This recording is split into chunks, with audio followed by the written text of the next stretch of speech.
let's transition to the early games. We've got the Steelers -3.5, getting about 71% of the bets, 85% of the money, still early. That's the DraftKings number, 3.5.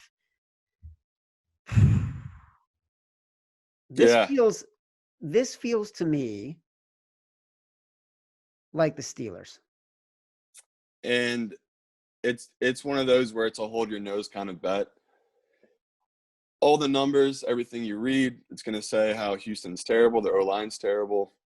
Pittsburgh has arguably the best D-line in football. They're healthy. But I took this number of 5.5 on Sunday night with Houston. Looking at, they just played the Chiefs, who you just said you think is one of the best teams on football, and then the Ravens, who you just said you think is one of the best teams on football. So we're not going to get lower value than you are right now in the Houston. Everyone's going to be off Houston. Houston has looked terrible. They've just been abused 2 games in a row. Didn't cover, didn't win straight up. So it's back to that number I told you about. They have a 62% chance of covering this. So that's one of those where if you're going to bet this game, you got to take Texas and trust the numbers that Houston is going to cover that number. I know. Don't tell me that.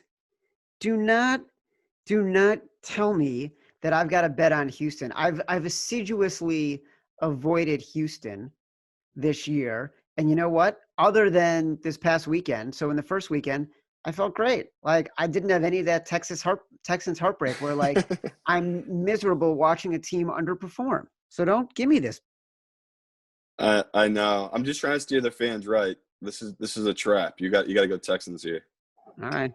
Do we like them enough to be in the contest? It might be a little too sharp. I'll put it on the side for now. Could be too sharp for us. It's a question mark for us. Yeah. Next game, Titans, Vikings. Vikings +2.5 at home against the Titans. Dude, you know what I'm going to say here. Come on. I know. And I know what I'm going to say is that this is one of those positions where you're supposed to take Minnesota at home. Yeah. But there's no fans. So that's what's really throwing me for a loop here. It goes, this is such an easy play in a normal season with fans at home. But without it, the Titans should steamroll these guys. They're at every position, they're better. I even think Tannehill's a better quarterback than Kirk right now. I think that something's wrong in Minnesota. Like we were talking last week, they're using these first 4 weeks as a preseason kind of for their defense. And their defense actually didn't play terrible against the Colts. Their offense was terrible. I couldn't believe how bad Kirk was. So it makes me nervous that it's, again, that situation of an 0-2 team, 0-2 against the spread, and we want to go against them. So that's the only thing that gives me really big pause here with the Titans. All right, then we're taking it out because I kind of feel like this is the spot for the Vikings. And what we've seen with the Titans 2 weeks in a row is not really being able to put away bad teams. Exactly. You know, and I don't know what that is a function of against the Broncos and against the Jaguars. So I don't think we can, in good conscience, keep this team on our list. And can't play Titans. And you and I are split. We are. I mean, I know you like the Titans, but you and I are split. All right, this next one. Oh, my God. Bears-Falcons. Falcons at Atlanta are 3.5-point favorites. What the freak? Dude, that Cowboys game was ridiculous. But it proved every single thing we've been saying about the Falcons, Dan Quinn, Matt Ryan. They are a sugar rush of a franchise. They are a team that will have no relevance generations from now. You will think about Matt Ryan and Calvin Ridley and Julio Jones, and they will be thought of as less than the Dan Fouts era Chargers. Yeah, I think people are going to remember them for fantasy. That's what Atlanta is. They're a fantasy gold mine. Other than that, yeah, this is going to be one of these games where everyone's going to come in on Atlanta after last week. Bears haven't looked good. Atlanta looked like they were right there, and it's just like you just said, that was – didn't you give out live Cowboys money line? I did, and I gave it out early. So It was people, like they were down you're 20-0, missing and info. I said now look, the Cowboys are plus 420 live. You have to take this. And it turns out I should have waited until the middle of the fourth quarter.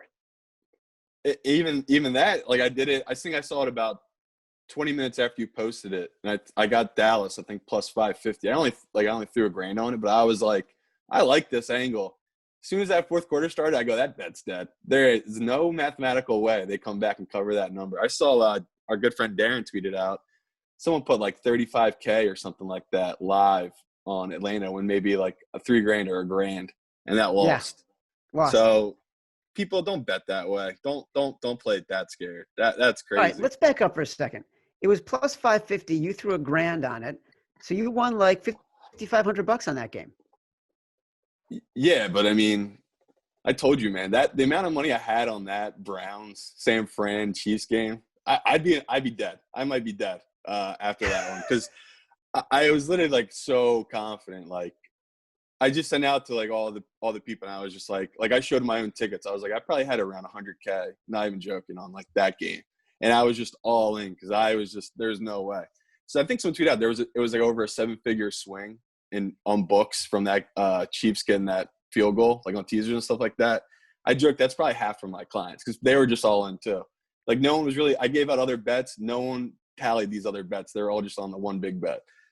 It's great. You won that $5,000. I'm super excited for you. But if you have that much money riding on that kind of bet, like, are you done for the year? Like, you're playing from such a positive at this point.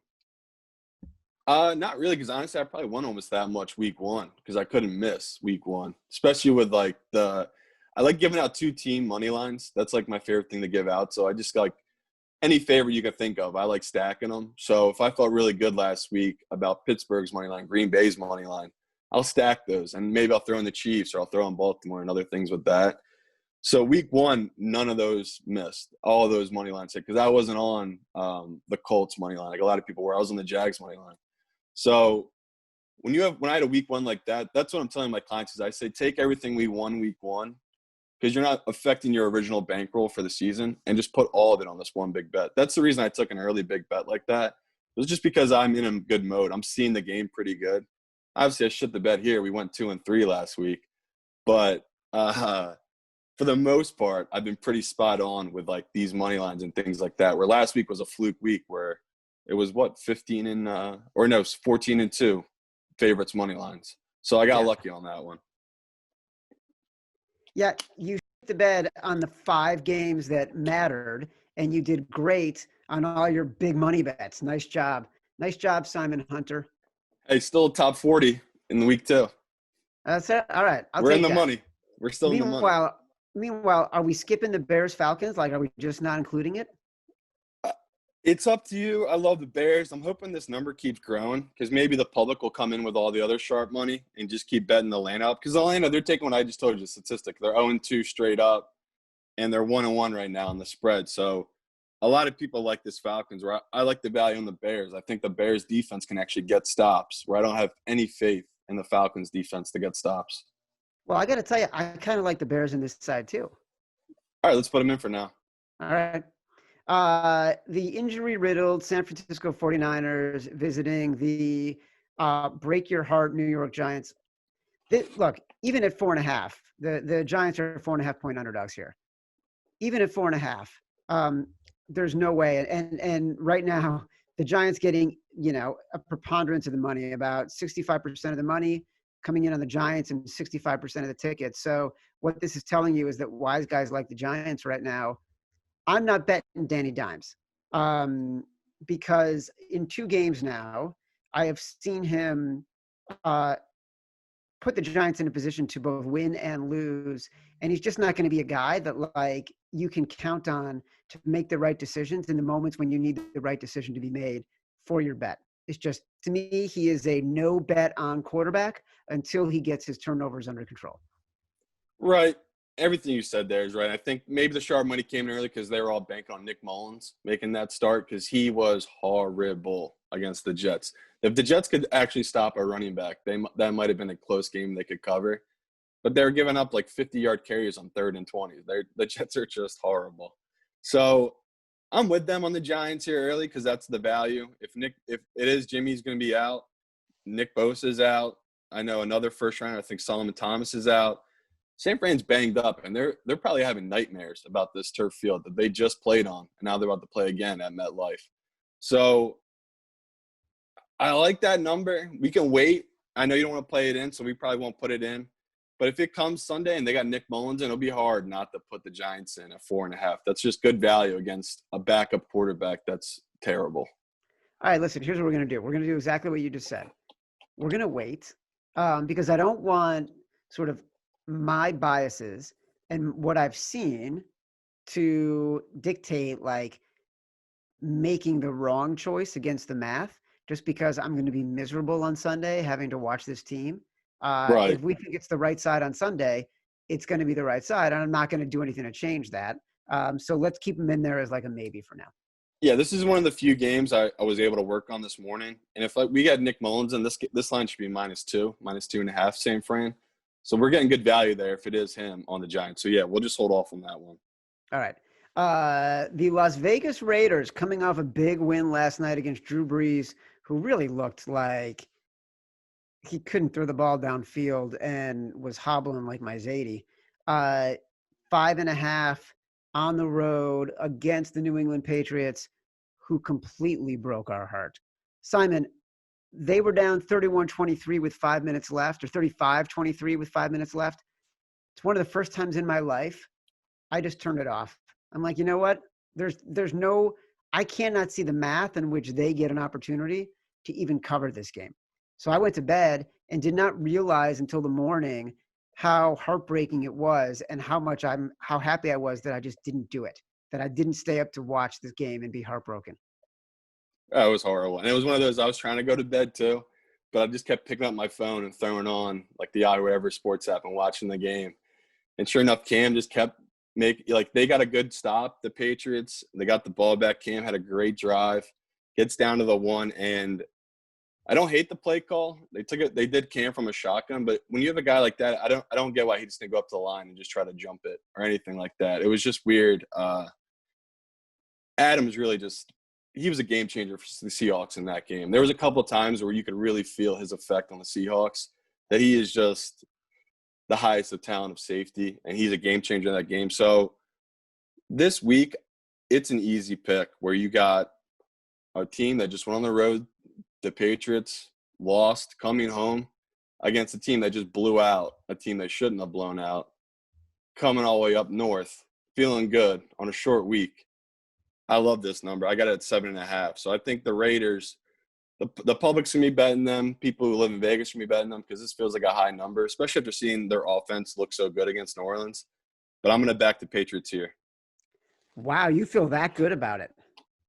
I do. I just feel like it's a great spot where we're going to be getting value on the Patriots just because people should be buying in. They played the Seahawks really well for, I would say, 3/4 of that game. They had a good quarter there in the second quarter where they were just letting Russ do whatever he want. I mean, Russell Wilson is next level. He only won by 5 points. Derek Carr is nowhere near the talent Russell Wilson is. I think this secondary will have a much better game here against the Raiders than they did against Seattle. So Russell Wilson and Jamal Adams, that was the kind of game where you wanted to have bought stock in Russell Wilson as the MVP before that game, because that is a sort of season narrative setting game and broadcast where Chris Raybon had written about this last week, like letting Russ cook, right? And how dominant he is and how all those old tropes about what you think you need to be a championship team, he completely decimates because of the way he plays, like, the value of a good offensive line, things like that. Because he's such a game changer, he can do things so differently. So all of a sudden, and the one thing he noted was the fact he's never gotten an MVP vote. And Chris Collinsworth talked about this in the broadcast. Like, he said he voted for him one year, but he sent his ballot in late, so it didn't count. And now all of a sudden, like, the narrative is going to be, wait a second, Russell Wilson never got an MVP vote? So right now, I am telling you right now, MVP for the NFL is coming down to Russell Wilson and Kyler Murray. That's what I'm And saying. I think what's going to hurt them is the fact that they're in that division where there is no easy outs. Once later in the season, they're all playing each other. We'll really get a good read on this. But if things keep going the way they are, it's going to be tough not to give it to Lamar again, just because that team is humming, like you said. And it's been 2 years now they're humming. So say Lamar is able to go 14-2 again, and Russ has a great year, but he's 12-4. They're probably going to give it to him again. So I'm still with you that I do love Russell, but I'm still on Lamar for MVP train. Matt Mitchell, producer Matt Mitchell, can you do me a favor while we're doing this podcast? Look up the odds for Kyler Murray to win the MVP and the Cardinals to win the NFC West. Because I'm going to counter your narrative here, Simon, and say that whichever quarterback wins the NFC West will win the NFL MVP this year. Love it. You got it. Matt Mitchell's going to look that up. All right. So Patriots, strong love for the Patriots. I could get behind that. Eagles 5.5 at home against the Bengals. Good God, this is a train wreck of a team, Simon Hunter, in your backyard. Carson Wentz, like you mentioned, threw that pick when they really had a chance to, they were playing well, and they had a chance to do some damage there and never got it back after Carson Wentz threw that pick in the end zone. And watching that game, Carson just looked scared. He had a couple of times where he could have stepped up, got a first down by running it, where he could have stepped up, hit a guy deep, but he's panicking. He's doing short tosses. He's not really letting the game come to him like the year – it's about 2 years ago now, the year he should have won MVP that he tore his ACL. So I can't touch this game. If you need me to pick a side, I'm going to lean Philadelphia just because of the statistic I gave you that they're 0-2 straight up. They're 0-2 against the spread.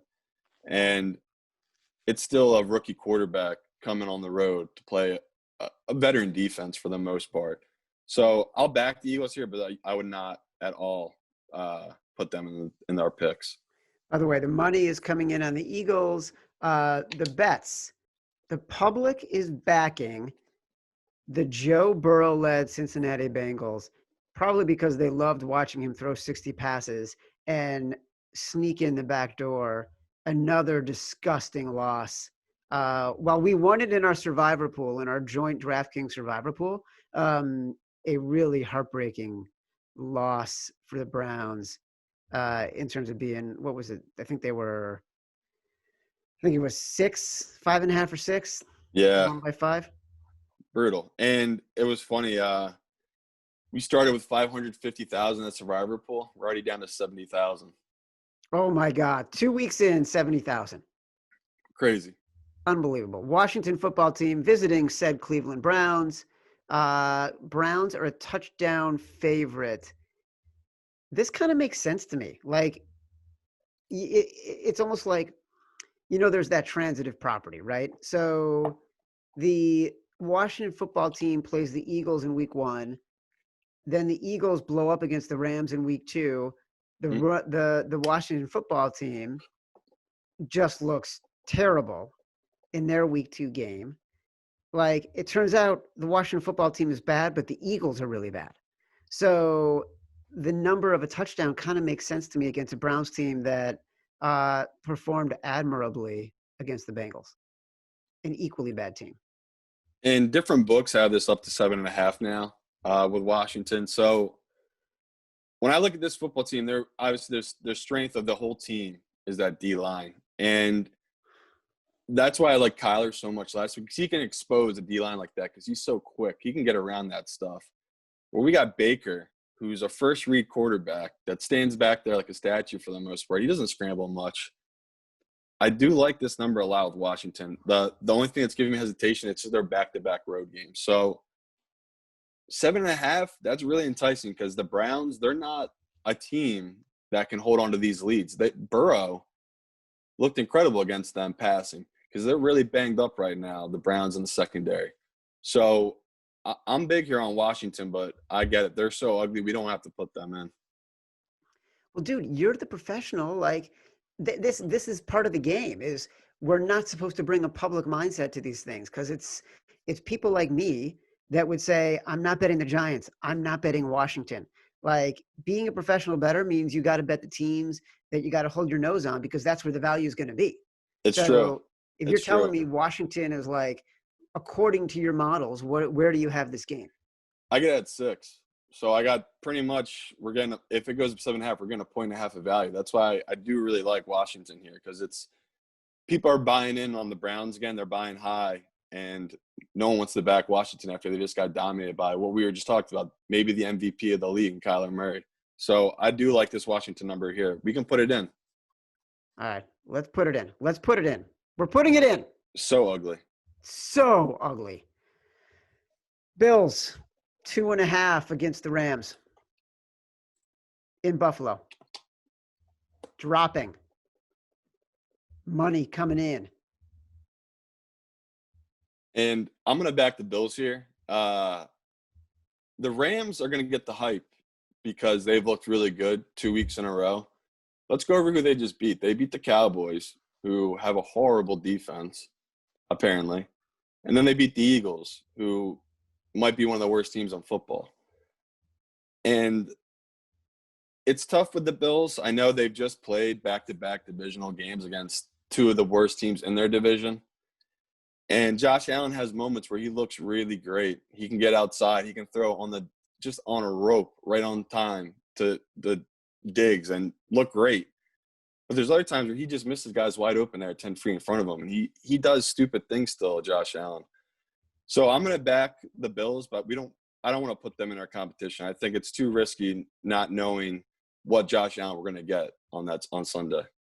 I totally agree with you. I don't even want to talk about this game.